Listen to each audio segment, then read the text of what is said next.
From what you heard so far? That's telling, bro. He a snitch, bro. He a snitch. Munchie stamping him a snitch. Yeah, I mean, he didn't say nothing about the bus shit. He said he commit crimes every day, all right. But all that, he carried my drug shit, that's telling. Off the rip, that's telling, bro. You know what I'm saying? Like a thug and a gunner and everything that they're going through. Yeah.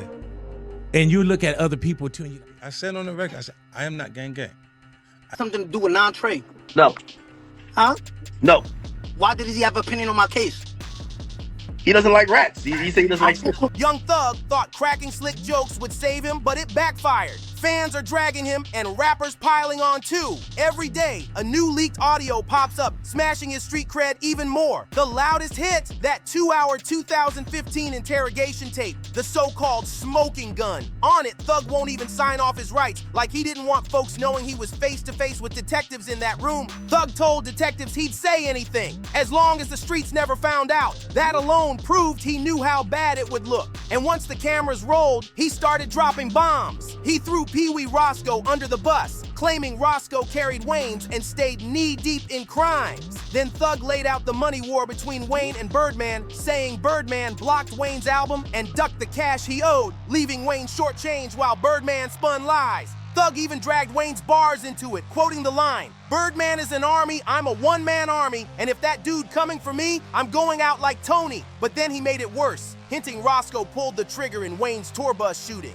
And since Roscoe actually got 10 years, folks said Thug's words hit too close. Later, when YSL came up, he laughed it off as just a clothing brand. Young stone life, young successful living. But years later, pleading guilty to gang ties, that defense looks like straight comedy. By the end of the tape, Thug wouldn't even take the officer's business card, like he knew how bad it would look, but the damage was locked in. Once that clip leaked, the internet stamped him a rat. Thug tried spinning it, saying since the footage never hit court, it didn't count as snitching. He even fired off tweets like, "Bashing me is only gonna mess the rap community up more. I'm the glue to this fake game." But the rat talk stuck, and while he denied it, fresh leaks kept piling up, making him look even worse, especially after he blasted Gunna for his Alfred plea. For Thug, that was pure betrayal. He cut Gunna off cold, even tweeting, "Gunna, stop acting like we're friends online. I don't know you, my guy." Then, on his comeback tracks, Thug doubled down, spitting, "Brother, you a rat twin, you a pack." The shots were clear. He stamped Gunna as a snitch and made sure the world knew he wanted distance. Here's the twist. Both took pleas. Gunna grabbed the Alfred deal, admitting YSL was a gang, but dodging personal guilt. Thug went deeper, pleading guilty in his RICO case. Both deals confirmed YSL's criminal side. Now the streets call out the hypocrisy. If Gunna's a snitch, then by Thug's own rules, Thug's worse,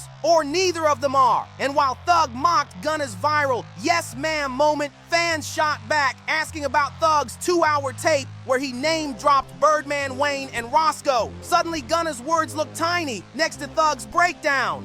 Thug thought he dodged the snitch tag, but once that tape dropped, the streets stamped him quick. And the craziest part? On audio, he's giving names and full stories. Rare moves in this game. It's not just fans dragging him, even rappers are speaking up. One name tied to the drama, Kendrick Lamar. Another leaked clip caught Thug venting about trying to lock in a Kendrick feature, likely for his 2023 album Business is Business, only to get curved. He sounded salty, asking, "These dudes too big? Why wouldn't you want to do a feature for a superstar?" Thug kept going, saying Kendrick didn't just curve him, he also brushed off Lil Durk and Lil Baby. To Thug, it wasn't about music, it was straight ego. On the leaked call, he snapped, "You supposed to be a dude blessing nenas." Then he doubled down, adding, "That's why these dudes will never be bigger than Drake ever in life." He praised Drake as the real superstar blueprint while blasting Kendrick as closed off, full of ego, and stingy with features. Thug even claimed that's why Kendrick never fully locked the East Coast streets. Fans didn't connect because he wouldn't move with the community.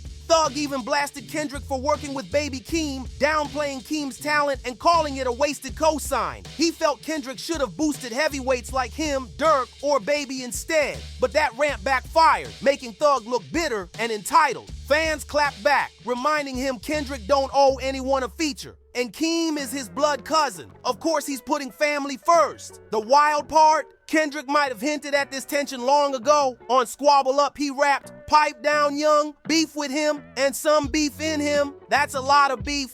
Kendrick never claps back in interviews. He lets his bars talk. And now those lines hit different. But it wasn't just Kendrick in the mix. 50 Cent jumped in too. And you know Fifth lives for this kind of smoke. As chatter about Thug's interrogation tape exploded, 50 slid on Instagram with a slick post, a man dancing to the dramatics in the rain. The caption, "This how you gotta move in the streets now, cause these dudes telling, be careful now." He never said Thug's name, but the timing was crazy. Just hours after the footage leaked, fans instantly connected the dots, and it wasn't even his first jab at YSL's RICO mess. 50 laid it out straight. The feds ain't just chasing mafias anymore. They're targeting rappers who mix music with street life. And in his eyes, Thug put the bullseye on himself. Plenty agreed with Fifth, saying if YSL wasn't moving like a gang, there wouldn't even be a RICO case. No snitch drama at all. And of course, one rapper couldn't resist jumping in. 6ix9ine. If there's smoke in the air, you know he's diving headfirst into it. 6ix9ine is hip-hop's most infamous snitch, and he owns it like a badge. So when Thug's leaks dropped, he pounced quick. He blasted the double standards, saying the industry treats Thug way softer than it treated him. Back when 6ix9ine got locked, rappers not even tied to his crew lined up to bash him, swearing they'd never work with a rat. But with Thug, suddenly it's excuses, silence, and fake passes. In 6ix9ine's words, the energy just don't match. 6ix9ine kept swinging, saying Thug's case was nothing next to his own federal RICO. He mocked him, "Stop giving this dude applause. Taking a state plea ain't a win. You got 20 years probation? That's not a win, dude. You lost." And the wild part, plenty agree, showing how bad it's looking for Thug, but it didn't stop with 6ix9ine. YSL Mondo, who was close to the circle, spoke up too. He claimed Thug's downfall started the moment he came home, loud and clowning Gunna as a rat, all while hiding his own skeletons. To Mondo, this was pure karma.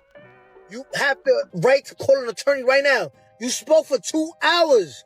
2 hours. I stood quiet 2 days just watching it play out. Watching what excuses the people come up with. Every day, every year, every time I come out, y'all move the goalposts further, further, further, further. You are what you are, buddy. You official on the Wooden and Charleston White team. Yes, sir. Yes, sir. Yes, sir. I'm okay with being a snitch. But you is a snitch too. He is putting on a master class in how to take a good brand and totally f it up. He made a bunch of phone calls to tell people how he felt about Gunna. Chatty. Wooden and Charleston White team. Yes, sir. Yes, sir. Yes, sir. I'm okay with being a snitch. But you is a snitch too.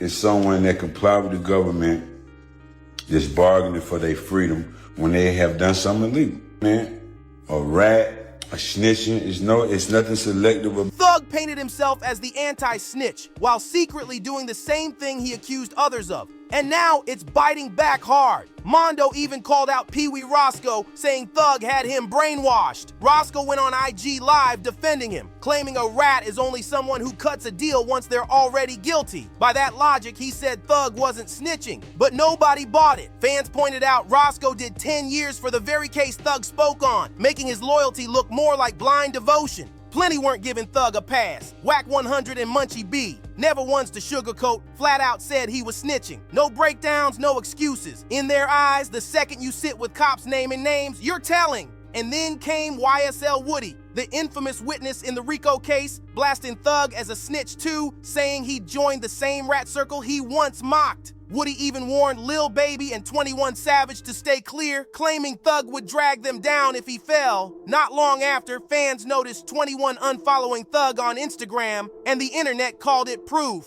While Woody was waving red flags, Charleston White was straight up cheering for Thug's downfall. He ain't even a rapper, but he lives off stirring the pot. And this time, he went in heavy, clowning Thug's hypocrisy with Gunna. Charleston even vowed he'd destroy Thug so bad he'd never rap again. And just when it couldn't get hotter, another leaked call caught Thug dissing Lil Durk, saying, "I already done too much for you, man. Watch out." That came after Durk refused to clear a verse for his album, sparking OTF to clown Thug hard. To top it off, an old Durk bar resurfaced. Rappers Goofy Stains, pay me for a song.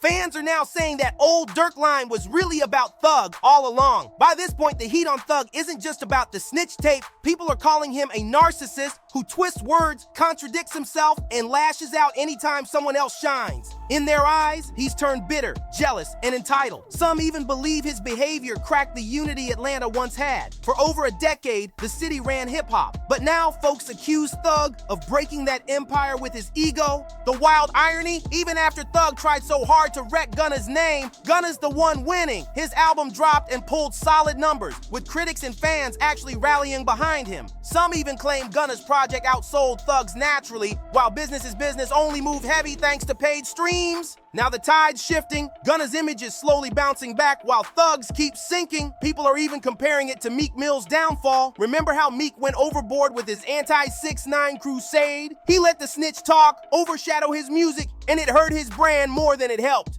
Fans say Thug is stuck obsessing over the snitch talk, calling everyone rats instead of dropping the music people actually want. If he really wants a comeback, the only path is to let it go. Forgive Gunna and get back to the music. But right now, he just looks bitter, burning bridges instead of building them. Drop your thoughts in the comments, smash that like, and don't forget to subscribe to Gossip for more.